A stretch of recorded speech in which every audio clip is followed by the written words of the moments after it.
கர்த்தருக்கு ஸ்தோத்திரம்.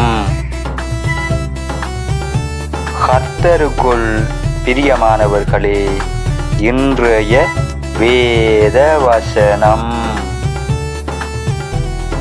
இப்போதும் எங்கள் தேவனே, நீர் உமது அடியானுடைய விண்ணப்பத்தையும் அவனுடைய கெஞ்சுதலையும் கேட்டு பாழாய் கிடக்கிற உம்முடைய பரிசுத்த ஸ்தலத்தின் மேல் ஆண்டவரின் நிமித்தம் உமது முகத்தை பிரகாசிக்க பண்ணும்.